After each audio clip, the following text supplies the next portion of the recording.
Fucking guy, dude.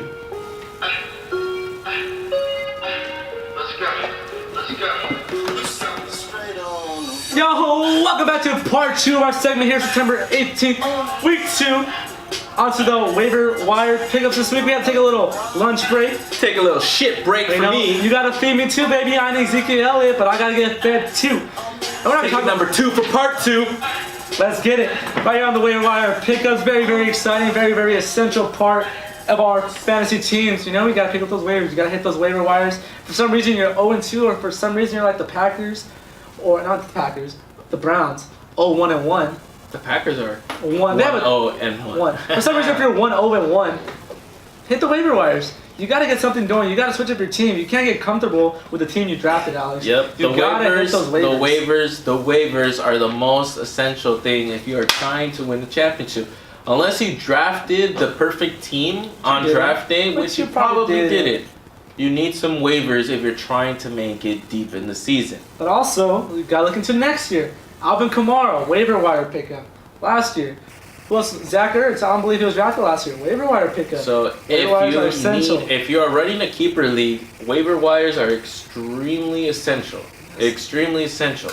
Exactly, like you said. An Alvin Kamara was a last round pick this year because they were picked off waivers last year.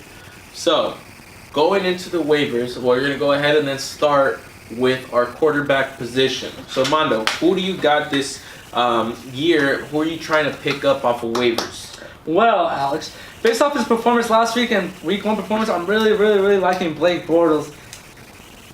Just hear me out. Blake Bortles, he's not a big name quarterback. A lot of people criticized him last year in Jacksonville. They wanted him out. He throws too many interceptions. He's not big for the big time. But he's good to watch over, Alex. Blake Bortles not having a bad year this year. He cooked up that Patriots team. Not necessarily the defense, but the team. He beat Tom Brady. Blake Bortles put down Tom Brady's pants and smacked him in the ass because he beat them last week. I'm sorry to get physical. Oh, I'm sorry to get physical. But Blake Bortles made Tom Brady his viewer last week. I'm not going to say it, but I'm going to say it. Blake Bortles last week, Tom Brady outplayed Tom Brady. So consider picking up Blake Bortles and even someone like Jared Goff from the Los Angeles Rams.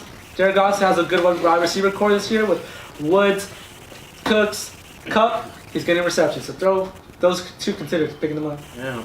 The other thing that got his ass whooped last week was Armando. So, my pickup... What you got for me? So my pickup this week is going to be Mr. Patrick Mahomes from Kansas City. Okay. So this guy looks like the real deal, ladies and gentlemen. Through 2 weeks, he has thrown 10 touchdowns. And he doesn't have the hardest schedule either. So look for this guy to continue creating separation and making plays. He's going to be spreading the ball around. Patrick Mahomes. As well as Mr. Case Keenum. Case Keenum has been on fire as well too. He has put up 2 solid stat lines in the past 2 weeks. He has some decent weapons around him, some rookie running backs behind him. Let's continue giving him the ball and having him throw. So look for Mr. Case Keenum to continue having good games ahead of him. You don't necessarily have to start him, but consider picking them up. And he's only owned in 13% of leagues. So he's out there. Case Keenum is available in most of the leagues out there. Compared to Patrick Mahomes, he's only available in 65%. Yeah, so Case Keenum's available in our league, so maybe you should consider dropping Matt Ryan and picking up Case Keenum. But Matt Ryan gave me 30 points last week, so I'm okay with that. On to the running backs. I'm going to go ahead and start us off here. I'm going to go with my Los Angeles Chargers, baby. Bolt up, bolt on. Austin Eckler. The man is getting the job done this year, like he did last year. He came off as a rookie last year. Nice little running back behind Melvin Gordon. He's getting those receptions, Alex. He's catching the ball. Something that, some wide receivers have struggled with and loses their value. Austin Eckler is a dual threat running back. He's getting the handoffs, he's getting the yards, he's getting the receptions, he's getting the yards, and he's getting in the end zone. A very low tier, low risk reward kind of guy in Austin Eckler, who might be on the come up next year.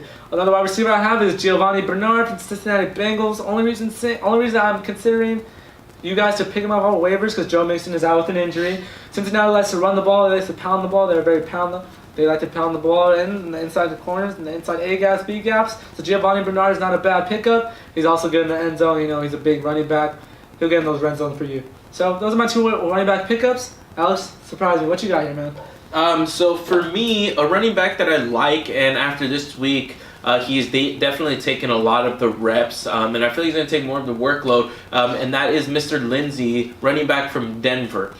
He is taking away a lot of the touches from Royce Freeman, as he hasn't been that efficient with what he has been given, as opposed to Lindsey, who has put up solid stat lines over the past 2 weeks. So Lindsey, I feel he's going to have a more prominent role in Denver's offense. So he's only available, he's available in majority of the leagues because he's owned in 27% of the league's NFL format. So go get Lindsey. Another player as well too that I like is Matt Breida. So Matt Breida is only owned in 30% of NFL leagues. So he is available in 70%, and he's looking to get the #1 share in the San Francisco backfield. So if Breida is still available there, go and pick him up.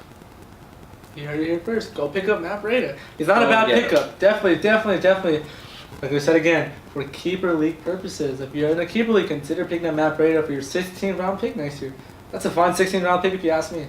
Yeah. Can't go wrong with that. All right, so since I've been going first, I'm going to go where my manners at. Sorry, Mom. Ladies first. What you got for wide receivers for me, Alex? So, for wide receivers, since gentlemen go first, so a pick that I really like, and he's starting to build a lot of rapport with this quarterback. He's only owned in 4.5% of leagues, and that's Mr. Brown from the Ravens. John Brown. Right. So John Brown is he has had a touchdown in both of the 2 games to start, and he's only 1 reception behind the leader in Michael Crabtree. So he's getting the same amount of looks, and he's being more effective with those as well too. So look for John Brown to continue being a very effective wide receiver and a great option for Joe Flacco moving forward. Considering he's available in most leagues, go and pick him up before somebody else does. And another one is going to be Tyler Lockett from the Seattle Seahawks. Doug Baldwin is still out, and Tyler Lockett has put up 15-plus point games in the past 2 weeks. So he's still going to get a lot of those touches and targets that Baldwin would have gotten.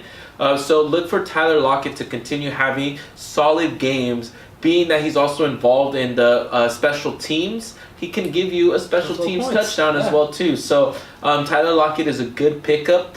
He's only owned in 18% of leagues as well too. So available in most of the formats. Awesome. Go get him. All right, so I'm going to go ahead and go with Quincy Enunwa for the New York Jets. He's solidifying himself as the #1 target for Sam Darnold. He's getting that, like I said, it's all about that chemistry between the quarterbacks and the wide receivers.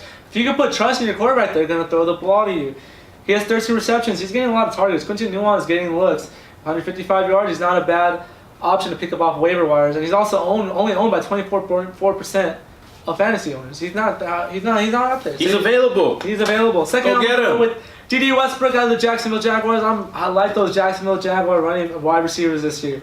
They switched up the backfield. The wide receiver. They got rid of Robinson. They got rid of Allen Hurns and Keenan Cole. And D.D. Westbrook they're popping off this year. D.D. Westbrook had 10 points week 1, 20 points week 2. Only owned by 1.9% of fantasy owners out there. Only 1.9%.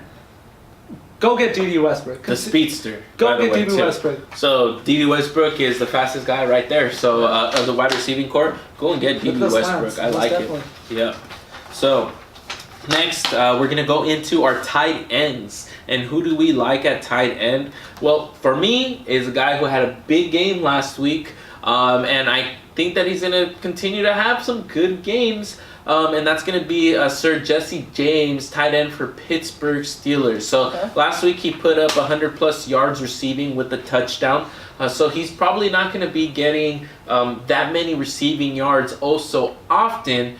But look for him as a red zone target, right? You got Juju, he's a smaller body. Antonio Brown is a great red zone reception target. So now we got Jesse James in the mix there. He's listed as the #2 tight end on depth chart, but don't let that fool you. Vance McDonald is the passing block tight end when you would have thought that Jesse James would have been. But no, he's the one getting the receptions and he's the one getting the yards. So Jesse James, go and pick him up. Jesse James is a good pickup right there. My tight end waiver wire pickup this week is gonna be Mr. O.J. Howard out of the Tampa Bay Buccaneers. When you have a quarterback like Ryan Fitzpatrick, who's tearing the league up right now, go get people he's throwing the ball to. He's available. 27% of people own him, so he's available. He's out there. He's still available on your waiver wire pickups. Week 2, 21 points. I need a tight end, 21 points. I'll take that any day. Oh, that's more than what I expected of my tight end. O.J. Howard. You're the man. You're out there, you're getting the jump, you're blocking, you're getting receptions, you're in the flat, you're in the little crossroad, the curls. Ryan Fitzpatrick is throwing the ball. He's throwing a lot of attempts. So go get people. Go up. If your quarterback is succeeding, why not look at into their team and look who they're throwing the ball to? O.J. Howard, definitely something you might want to consider picking up off the wires. So O.J. Howard as a tight end. So let's go into the defenses as far as the waiver pickup. So last week I told you guys pick up the Browns. They put up another solid stat line. I'm sorry, the Bears. They put up another solid stat line against Seahawks. The Browns are not good yet.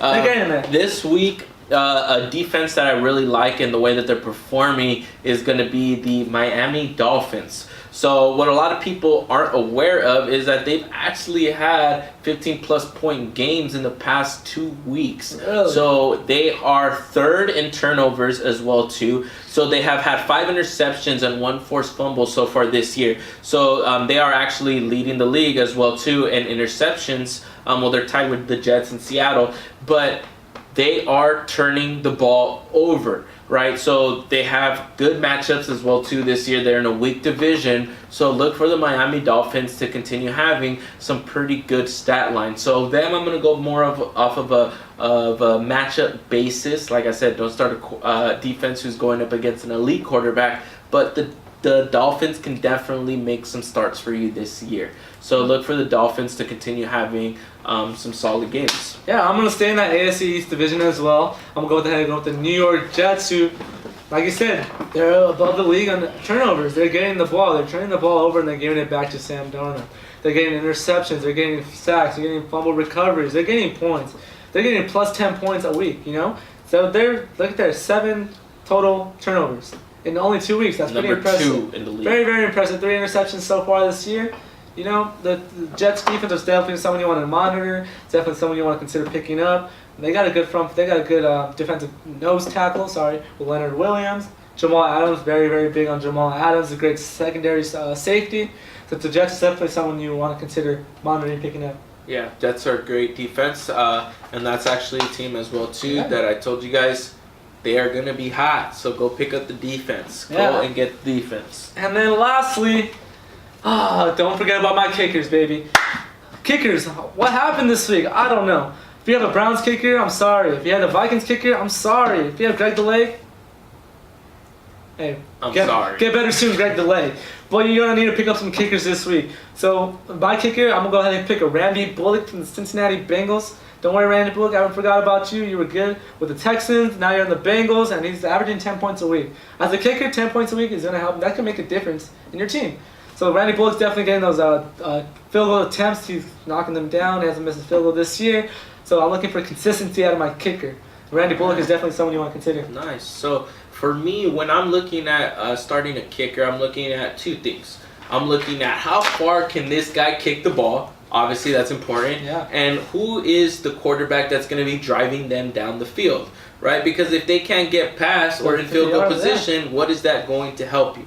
So a person that is on the waivers and he's available in a lot of leagues is Mr. McManus, the kicker for the Denver Broncos.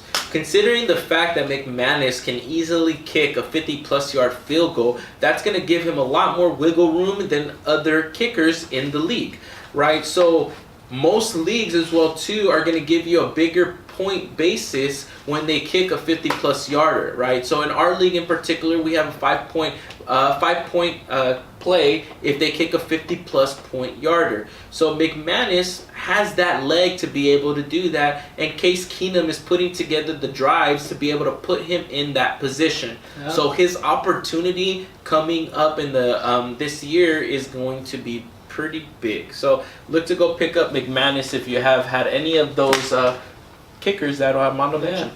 Like I said, don't sleep on the kickers. Kickers are people too. They are. They are players. Kickers are people too. They lose games, but they win them. Their kickers are important. Yeah. So well, that wraps up the waiver wires for this week. Like I said, if you picked up anyone up, or if you want to leave some suggestions on a couple people that we missed up on, go ahead and comment that below. And that's it for part 2 of our segment, the waiver wire pickups. Thank you guys for enjoying this segment, waiver wire pickups, week 2, week 3. All right, cool. That was a good one.